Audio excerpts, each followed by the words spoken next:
Punjab BJP के नए अध्यक्ष केवल ढिल्लों ने संभाला कार्यभार। मुख्यमंत्री नायब सिंह सैनी रहे मौजूद। कुछ देर में हरियाणा बीजेपी की नई अध्यक्ष डॉक्टर अर्चना गुप्ता संभालेंगी जिम्मेदारी। पूर्व मुख्यमंत्री भजन लाल को सीएम नायब सिंह सैनी का नमन। हिसार में पुण्यतिथि कार्यक्रम में पहुंचकर दी श्रद्धांजलि। कुलदीप बिश्नोई ने जताया आभार।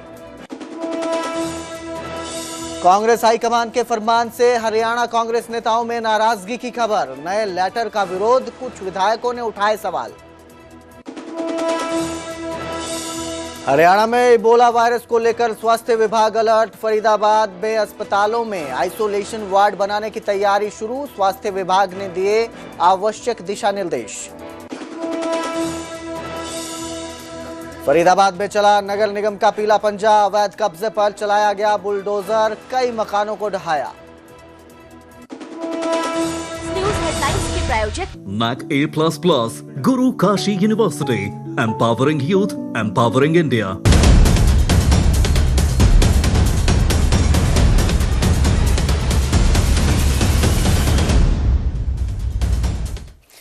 नमस्कार, आप देख रहे हैं हरियाणा हिमाचल प्राइम और मैं हूं आपके साथ कुलदीप भारद्वाज।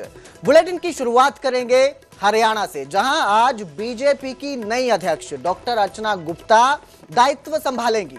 कुछ देर में पंचकुला में पदभार संभालेंगी डॉक्टर अर्चना गुप्ता और इस दौरान इस समारोह में मुख्यमंत्री नायब सिंह सैनी भी मौजूद रहेंगे।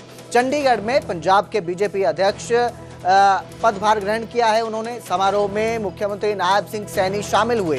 केवल सिंह ढिल्लों पंजाब बीजेपी के नए अध्यक्ष बनाए गए हैं, जिन्होंने आज अपना दायित्व संभाला और इस मौके पर मुख्यमंत्री नायब सिंह सैनी वहां मौजूद थे। और इसके बाद अब पंचकमल जो कार्यालय है बीजेपी का हरियाणा, वहां पर मुख्यमंत्री नायब सिंह सैनी डॉक्टर अर्चना गुप्ता के दायित्व ग्रहण समारोह में भी शामिल होंगे। आज डॉक्टर अर्चना गुप्ता भी अपनी जिम्मेदारी संभालेंगी। महिला अध्यक्ष बनी है हरियाणा के बीजेपी की डॉक्टर अर्चना गुप्ता और काफी लंबे समय से ये संगठन के साथ जुड़ी थी, जिसके बाद अब उन्हें ये जिम्मेदारी दी गई है।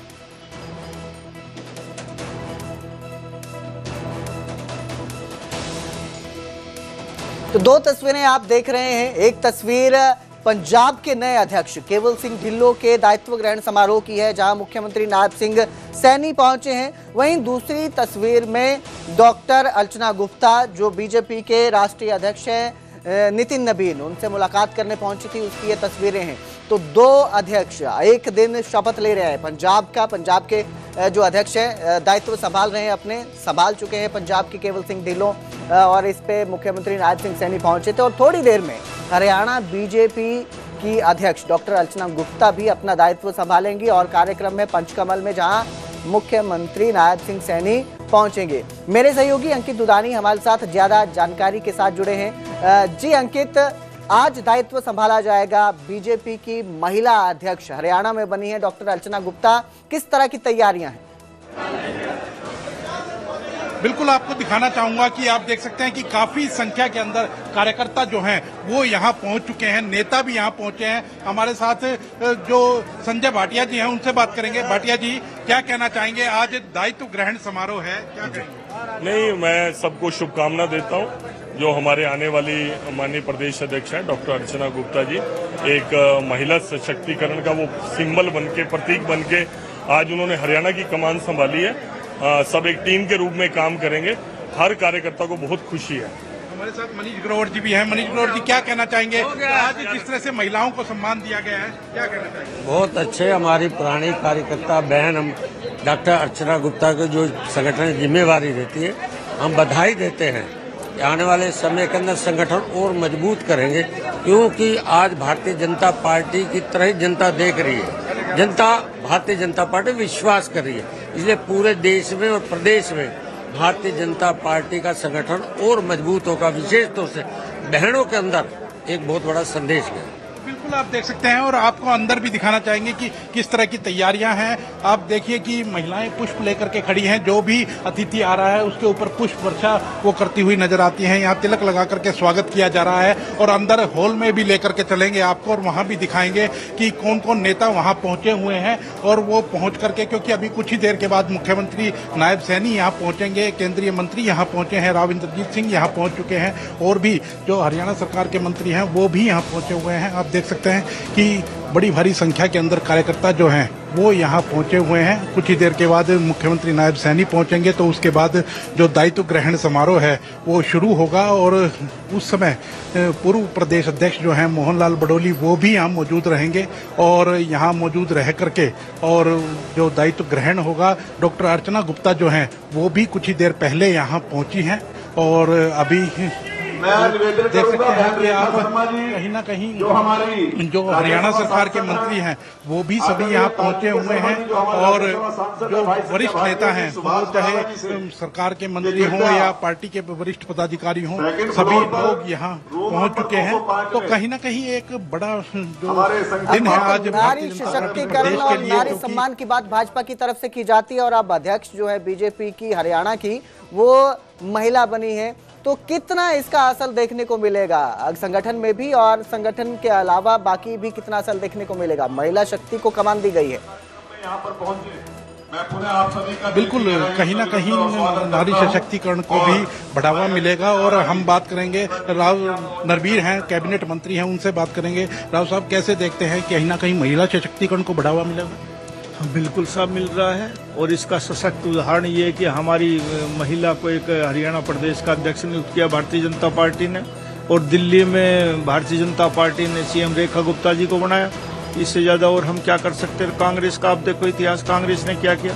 जो आरोप लगाते हैं कि महिला का सम्मान नहीं करते, भारतीय जनता पार्टी से सभी वर्गों का सम्मान भारतीय जनता पार्टी करती है। एक आम कार्यकर्ता को आज इस प्रदेश का अध्यक्ष बनाया, ये बहुत बड़ा ये भारतीय जनता पार्टी में ही संभव है कि एक छोटा सा कार्यकर्ता और इतने बड़े पद तक पहुंचे। हाँ बिल्कुल, नायब सैनी जी को देखो, आम परिवार से आए, पहले मनोहर लाल जी आए, उनको चीफ मिनिस्टर बनाया, नायब सैनी जी को बनाया और आज अर्चना गुप्ता जी को एक सामान्य कार्यकर्ता को इस प्रदेश का मुखिया बना दिया।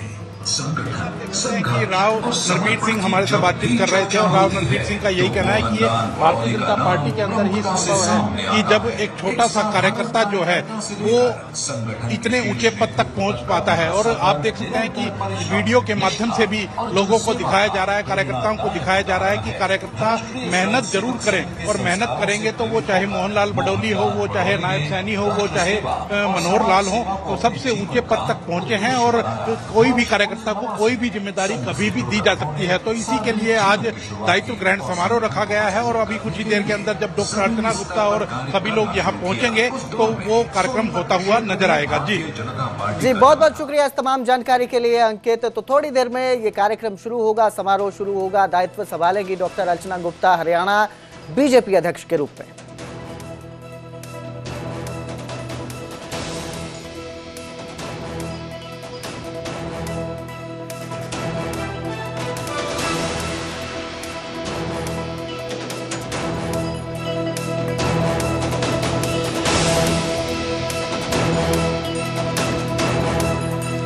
तो आपको बता दें कि आज ही पंजाब बीजेपी के अध्यक्ष ने भी पदभार संभाला है और आपको बता दें कि डॉक्टर अर्चना गुप्ता पेशे से डॉक्टर है, 2010 में वीएचपी से जुड़ी थी और इसके बाद छोटे तौर पर इन्होंने काम शुरू किया था, सोशल सर्विसेज के जरिए इन्होंने काम शुरू किया था और फिर पार्टी का हिस्सा बनी है। 2016 से 2020 तक बीजेपी महिला मोर्चा की भी अध्यक्ष रही हैं डॉक्टर अर्चना गुप्ता। 2020 में पानीपत में बीजेपी की जिला अध्यक्ष बनी। धीरे धीरे इन्होंने तरक्की की है और आज जो है बीजेपी हरियाणा के अध्यक्ष के पद तक पहुंची हैं। 2024 में बीजेपी की प्रदेश महामंत्री बनी थी और अब 2026 में हरियाणा बीजेपी की अध्यक्ष बनी है डॉक्टर अर्चना गुप्ता। महिला मतदाताओं के बीच मजबूत पकड़ है, सोशल सर्विसेज इन्होंने की है, इसको लेकर भी लोग इन्हें जानते हैं, डॉक्टर भी रही हैं और इसके बाद जो है जब ये पार्टी में आई तो महिलाओं के बीच भी इनकी अच्छी पकड़ है, मजबूत पकड़ है, क्योंकि पेशे से रेडियोलॉजिस्ट हैं, डॉक्टर हैं। अर्चना गुप्ता जो हैं 2010 से संगठन वीएचपी से जुड़ी थी और उसके बाद बीजेपी से जुड़ती हैं और उसके बाद धीरे धीरे जिम्मेदारियां इन्हें मिलती रही, जिम्मेदारियों का ये पालन करती रही और आज हरियाणा बीजेपी के अध्यक्ष के रूप में सामने आई है। थोड़ी ही देर में दायित्व ग्रहण समारोह चल रहा है और अपना दायित्व संभालेंगी।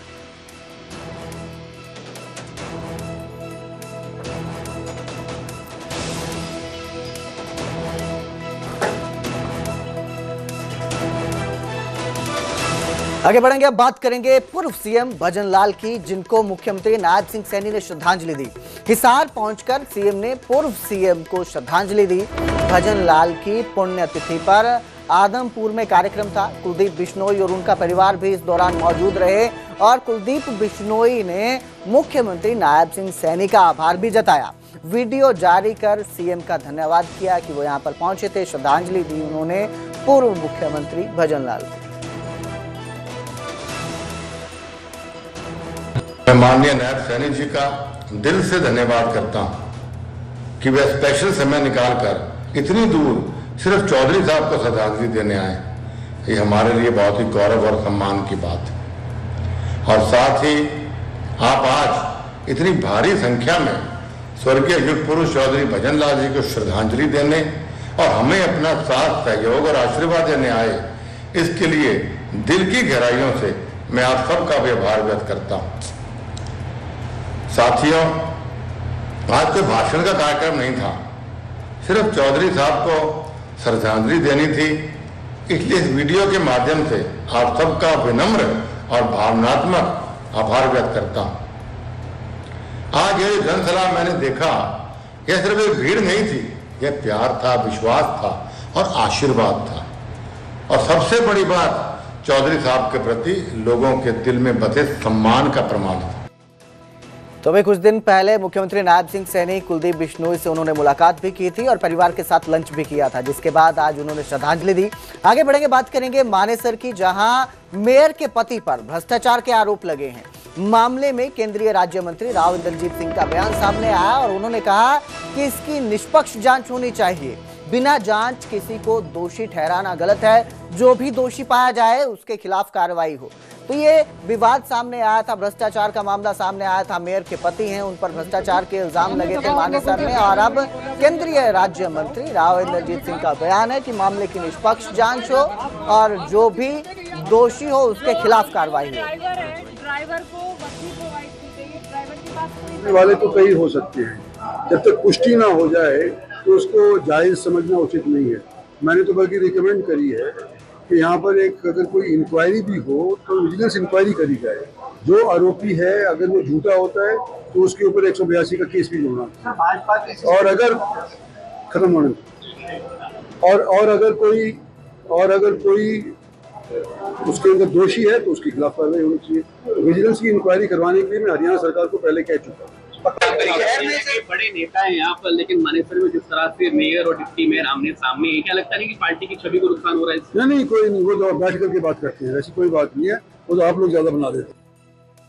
अब बात इनेलो विधायक अर्जुन चौटाला की। रोहतक में एसपीडीसी के साथ बहस की करेंगे। इस पूरे विवाद के बाद जहां हरियाणा आईपीएस एसोसिएशन ने अर्जुन चौटाला के व्यवहार की निंदा की, वहीं अर्जुन चौटाला ने सिरसा में एक बार फिर इस विवाद को लेकर कहा कि प्रशासन अगर बदतमीजी करेगा तो जवाब में मिलेगा। दरअसल बीते दिन प्रदर्शन किया जा रहा था कांग्रेस की तरफ से और इस दौरान मांग पत्र को प्रदर्शन किया जा रहा था इनेलो की तरफ से और इस दौरान जो है मांग पत्र लेने एसपीडीसी पहुंचे थे और तभी जो है बहसबाजी होती है। एसपीडीसी के साथ अर्जुन चौटाला बहसबाजी करते हैं और इसके बाद ये मामला तूल पकड़ता नजर आया था, विवाद जो है बढ़ता नजर आया था और एसोसिएशन की ओर से अब प्रतिक्रिया दी गई है, निंदा की गई है इस पूरे मामले की। अर्जुन चौटाला ने कहा कि अधिकारियों को भी प्रोटोकॉल का पालन करना चाहिए था। तो इनेलो प्रदर्शन कर रही थी, प्रदर्शन के दौरान इन्होंने मांग पत्र देना था जिसे लेने के लिए एसपी और डीसी मौके पर पहुंचे थे। अर्जुन चौटाला भी वहां पर थे। इसी दौरान बहसबाजी होती है और माहौल गर्मा जाता है और अर्जुन चौटाला जो हैं वो अधिकारियों को गाली देते भी सुनाई दिए थे, जिसके बाद ये विवाद और भड़कता है और अब इसकी निंदा की जा रही है विधायक का जिस तरह से व्यवहार था उसकी। और 2 घंटे जो इतना वेट कराया, काफी समय से महंगाई बढ़ती जा रही, पिछले 6 महीने में लगभग हर चीज में 25% की बढ़ोतरी हुई है और इसका सीधा सीधा जो असर है वो आम जनता के ऊपर पड़ता है। अब जब तेल महंगा होता है तो ना तो इसका सरकार पे असर पड़ता है, ना किसी बड़े उद्योगपति पे पड़ता है, इसका असर हमेशा देश की आम जनता पे पड़ता है। सबसे बड़ी मार उनके ऊपर पड़ती है और लगातार आप देख रहे हो कि इस प्रकार से तेल के दाम बढ़ रहे हैं, गैस के दाम बढ़ रहे हैं, आज भी तो डीजल के दाम बढ़े। आप मुझे ये बताइए, सरकार तो कह देती है कि ये देश हित में, ये किस चीज़ का देश हित है जिसमें सरकार अपनी ही जनता का गला घोटने का काम कर रही है? आप मुझे ये बताइए, ये कौन सा देश हित है जहाँ पर आप अपनी जनता को दी हुई सब्सिडी वापस लेते हैं और फिर उसके बाद आप दाम बढ़ाना शुरू करते हैं? आपने सब्सिडी भी वापस ली और दाम भी बढ़ाने लग रहे हैं। क्यों बढ़ा रहे हैं? आज भी अंतर्राष्ट्रीय लेवल पर जो बैरल का रेट है वो बढ़ा नहीं है, तो फिर दिक्कत किस चीज़ की? केवल और केवल चंद उद्योगपतियों को जो रिफाइनरी चलाने का काम करते हैं उनको फायदा दिलाने के लिए। और ऊपर से अब तो सरकार ने एक बहुत बड़ा कानून बना दिया। पहले एक कानून बना था कि भी किसी भी चीज पे कोई भी मोनोपोली नहीं बना सकता।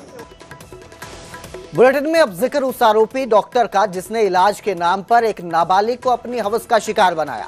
कुरुक्षेत्र के अस्पताल में नाबालिग से रेप करने वाला डॉक्टर अब पुलिस की गिरफ्त में है। वहीं अब पुलिस की ओर से मामले में लगातार कार्रवाई तेज की जा रही है। इसी बीच पुलिस आरोपी डॉक्टर को लेकर कैथल भी पहुंची। जिस जगह पर आरोपी डॉक्टर रह रहा था उसी जगह पर पुलिस आरोपी को लेकर पहुंची। वहीं कैथल अस्पताल में आरोपी की ड्यूटी के दौरान का रिकॉर्ड भी खंगाला गया। इस दौरान पुलिस ने बताया कि डॉक्टर ने कुरुक्षेत्र में रेप का गुनाह कबूल किया है। ऐसे में जहां पर भी उसकी ड्यूटी लगी वहां पर डॉक्टर का रिकॉर्ड जांच किया जाएगा। बड़ा मामला है ये कि एक डॉक्टर, कंसल्टिंग डॉक्टर थे जो अस्पताल में होते हैं और एक नाबालिग 14 साल की जो है पेशेंट है उसे अस्पताल में भर्ती करते हैं और उसके साथ फिर रेप करते हैं। आरोप है कि मल्टीपल टाइम रेप किया गया नाबालिग का, जिसके बाद उसने शिकायत दी, परिवार ने शिकायत दर्ज की और अब जो है डॉक्टर को गिरफ्तार कर लिया है। वहीं महिला आयोग, हरियाणा महिला आयोग ने भी इस मामले में स्वतः संज्ञान लेते हुए आदेश जारी किए हैं कि डॉक्टर के खिलाफ कड़ी कार्रवाई की जाए। सख्त निर्देश ये दिए गए हैं। साथ ही रिपोर्ट भी मांगी है एसपी से जो रहेंगे कुरुक्षेत्र के कि क्या इस मामले में कार्रवाई अब तक की गई है। और ये भी सामने आ रहा है जांच में कि ये जो आरोपी डॉक्टर हैं शैलेंद्र शैली, इन पर पहले भी रेप का मामला दर्ज हुआ था। फिलहाल पुलिस जो है पूरे मामले की जांच कर रही है। आए हैं कि इसके खिलाफ यहाँ कितनी दरखास्तें हैं और इसने यहाँ भी कोई ऐसा कोई इसके खिलाफ कोई दरखास्त आई हो या फिर इसने और कोई एम्बेजलमेंट की कोई शिकायत हो, उसका पूरा रिकॉर्ड और जांच करने के लिए आज कैथल हॉस्पिटल में आए हुए हैं। तो अभी तक कितने शिकायत? देखिए, इसके खिलाफ पहले 2008 में भी एक FIR दर्ज रजिस्टर थी, FIR नंबर 34, और इसके खिलाफ 2017 में भी एक FIR दर्ज रजिस्टर 458 करे कोई FIR, दोनों ही रेप की FIR है। और जो FIR नंबर 34 है 2008 में, वो तो सेम FIR है कि कोई पेशेंट के साथ इसने कोई छेड़खानी की। उधर फरीदाबाद में नेहरू कॉलोनी में अवैध कब्जे पर एक्शन नजर आया। नगर निगम की टीम ने अवैध कब्जे पर बुलडोजर चलाया। टीम ने कई मकानों को बुलडोजर से गिरा दिया। कार्रवाई के दौरान मौके पर भारी पुलिस बल तैनात रहा ताकि किसी भी तरह से कोई हंगामा ना हो, बवाल ना हो और कानून व्यवस्था इलाके में बनाई रखी जा सके। इसको लेकर मौके पर पुलिस बल भी तैनात रहा। तो नगर निगम की टीम की तरफ से ये कार्रवाई की गई। बुलडोजर एक्शन नजर आया फरीदाबाद की नेहरू कॉलोनी में, जहां पर अवैध कब्जा लोगों ने किया था उस पर प्रशासन का पीलापन का चलता है और पुलिस बल की तैनाती में ये सारी कार्रवाई की जाती है। नहीं कर सकते, एंटर तो हो ही सकते हैं।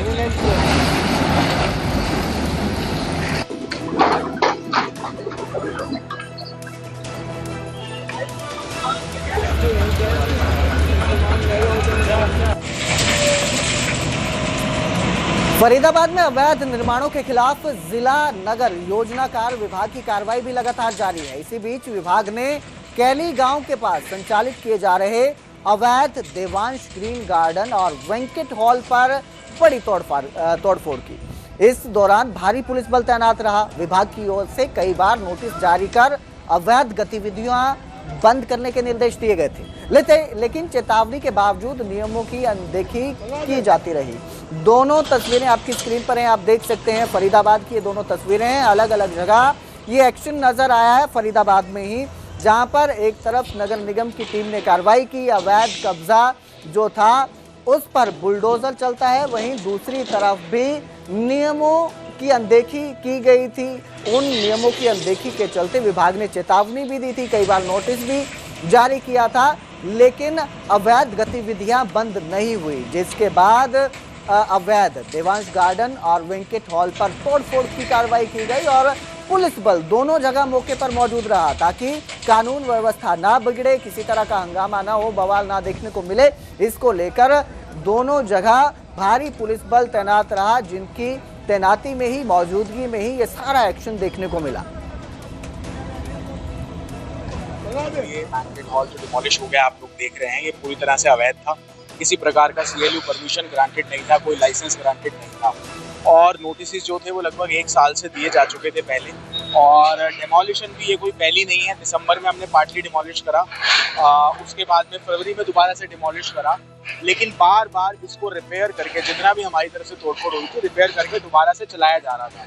इससे ये बिल्कुल स्पष्ट होता है कि जो भी यहाँ पे इसके ओनर्स थे या वो कहीं ऑफेंडर्स थे, वो जानबूझकर, जानते हुए इस इलीगल बैंकेट को रन कर रहे थे, बिना किसी परमिशन के रन कर रहे थे और इसलिए नियमानुसार आज हमने इस पे कार्रवाई करी है और जैसे आप देख पा रहे हैं पूरी तरह से आज इसको डिमोलिश कर दिया गया है। बड़ी बात है कि बार बार नियमों को ताक पर रखकर चल रहे हैं और सिर्फ यही नहीं, और भी कई बैंकेट हॉल है, उनको लेकर क्या है?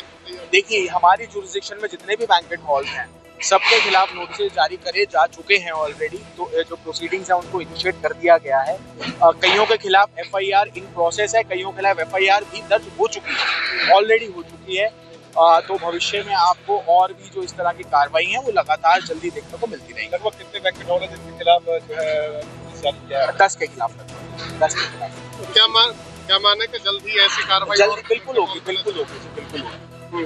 लोगों से क्या अपील करना चाहेंगे, क्योंकि वो लगातार मेरी तरफ से मैं अपील नहीं, एक विनम्र रिक्वेस्ट करना चाहूंगा कि जब भी आप कोई अपने फंक्शन का या मैरिज या पार्टी बुक करते हैं तो पहले एक बार जरूर जांच लें कि वो जो बैंकेट हॉल है वो किसी प्रकार की CLU परमिशन उसके पास है कि नहीं, कहीं वो बैंकेट हॉल या मैरिज। और बुलेटिन में अब जिक्र करेंगे इबोला वायरस का। हरियाणा में इबोला वायरस को लेकर स्वास्थ्य विभाग अलर्ट है। फरीदाबाद में स्वास्थ्य विभाग ने तैयारियां तेज कर दी हैं। अस्पतालों में आइसोलेशन वार्ड बनाने की तैयारी शुरू हो चुकी है। स्वास्थ्य विभाग ने आवश्यक दिशा निर्देश भी जारी किए हैं ताकि हम हर तरह से तैयार रहें। इबोला वायरस अगर पहुंचता है यहाँ तक तो उससे निपटने के लिए। इबोला वायरस एक गंभीर वायरस है, संक्रामक बीमारी है जिसमें धीरे धीरे बुखार होता है और उसके बाद मरीज को परेशानी आनी शुरू होती है। मेरे सहयोगी अनिल राठी फरीदाबाद से जुड़े हैं फोन लाइन पर। जी अनिल, किस तरह की तैयारियां देखने को मिल रही है स्वास्थ्य विभाग की इबोला वायरस को लेकर? बिल्कुल कुलदीप, देखिए जिस तरीके से WHO ने जो है वो इबोला वायरस को महामारी घोषित कर दिया है और इसके पश्चात तमाम देशों को एक हिदायत भी दी है कि इस बीमारी से निपटने के लिए तैयार रहें और इसको लेकर के पर्याप्त जो संसाधन होते हैं वो आप अपने पास पर्याप्त रखें। इसी को लेकर फरीदाबाद स्वास्थ्य विभाग भी जो है वो अलर्ट मोड पे आ चुका है और जो फरीदाबाद के CMO हैं जयंत आहूजा, उन्होंने साफ तौर से बताया कि आइसोलेशन वार्ड जो है वो बाकायदा अलग से बना दिए गए हैं। लगभग 50 से 60 बेड का आइसोलेशन वार्ड अलग से बना दिया गया है और साथ ही साथ उन लोगों की अब मॉनिटरिंग की जा रही है जो कि आउट ऑफ कंट्री यानी कि विजिट करके आए हैं या फिर जो बाहर से भ्रमण करके आए हैं, तो उनको अब मॉनिटरिंग की जाएगी। स्वास्थ्य विभाग की टीमें बाकायदा की किसी भी प्रकार से कोई संक्रमण जो है वो वहां से यहाँ ना पहुंच जाए, इसको लेकर के बाकायदा जो है वो टीम बॉडी गठित कर दी गई है जो अलग अलग तरीके की मॉनिटरिंग करेगी, चाहे फिर वो बाहर से आने वाले लोगों की बात हो या फिर जो यहाँ पे आसपास के जो हेल्थ से जुड़े हुए लोग हों। तमाम चीजों की कह सकते हैं कि अब जो कवायद है वो स्वास्थ्य विभाग की टीमों ने पूरे तरीके से शुरू कर दी है। जी, और किस तरह से पता लगाया जा रहा है जो लोग बाहर से आ रहे हैं उन्हें किस तरह से आइसोलेट किया जा रहा है अनिल? जी देखिए कुलदीप, फिलहाल अभी तक ऐसा कोई मामला तो फरीदाबाद में सामने खैर नहीं आया है इबोला वायरस का, लेकिन फिर भी मॉनिटरिंग की जा रही है कि किसकी जो ट्रेवलिंग हिस्ट्री है वो अनिल आप से मैं गुजारिश करूंगा आप रुकिएगा थोड़ी देर के लिए, आपके पास फिर पहुंचेंगे हम। इबोला वायरस को लेकर जो है स्थिति गंभीर है और अब आपको बताएं कि केवल सिंह ढिल्लों जो है नए अध्यक्ष पंजाब के बीजेपी के चुने गए हैं। तस्वीरें आपकी स्क्रीन पर हैं, आप देख सकते हैं। और बड़ी ये जो है उपलब्धि है, आज दायित्व ग्रहण उन्होंने संभाला है बीजेपी अध्यक्ष के तौर पर। पंजाब के बीजेपी अध्यक्ष के तौर पर आज उनका दायित्व ग्रहण समारोह था और इन्होंने अपनी जिम्मेदारी संभाली है। अब पंजाब की कमान इनके हाथ में है और बीजेपी लगातार दावा करती रहती है कि अब की बार पंजाब में सरकार, और इसकी जिम्मेदारी अब केवल सिंह ढिल्लों को सौंपी गई है। बीजेपी के नए अध्यक्ष हैं पंजाब में, आज ही इन्होंने अपना दायित्व संभाला है। मुख्यमंत्री नायब सिंह सैनी भी इनके समारोह में, दायित्व ग्रहण समारोह में पहुंचे थे, शामिल हुए थे। तस्वीरें आपकी स्क्रीन पर हैं, आप देख सकते हैं।